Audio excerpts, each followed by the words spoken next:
林志宏进前有到前立委黄国昌的直播的节目来口讲防威胁的代志。林志宏当时伫镜头前是情绪崩盘，目屎四淋水。黄国昌阁摕面纸互拭目屎。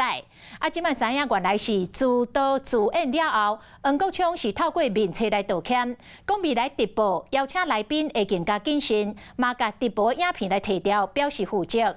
若迄位甲假恐吓的人柯铁斌是国民党政策会的员工，所以国民党政策会执行长陈明忠嘛出面回讲，真歹势。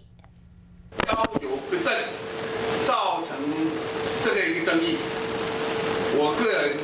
督导不周，感到真歹势。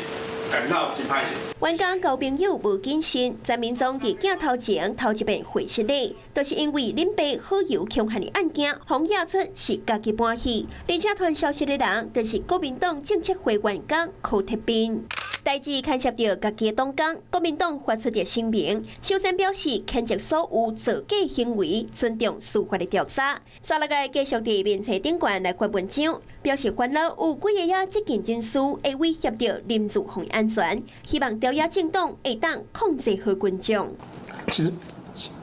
其实我也很想一直很勇敢。黄国昌找林爸好友的班主林志宏直播，林志宏流目屎时，黄国昌阁摕卫生纸给伊。代志爆发了后，前立委黄国昌昨暗赶紧伫面册顶悬来发文章，看到新闻真着惊，对这种行为任何理由拢非常的不可取，嘛将当天的直播落架紧急指挥。若曾经表态小挺林志宏的国民党，网络言论以及所有的行为，任何人都是要接受司法调查。司法调查的过程当中，勿忘勿重。另外一边，民众党是发出的声明，强调严正谴责任何造假行为，支持检警赶紧调查真相。证实是真的自导自演的话，这个也是台湾民主化之后第一次有在野党的党工以自导自演的方式抹黑政府，制造对立，引起社会恐慌，企图得到选举的利益，这是非常非常不应该的。爱国民党讲清楚，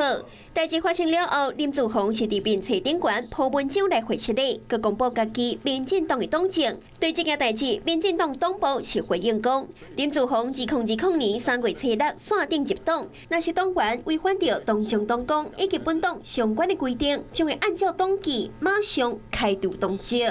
Hello， 我是林仙怡。想要抢先掌握最及时的新闻资讯吗？赶快订阅、按赞、开启小铃铛，锁定华视新闻 YouTube 频道。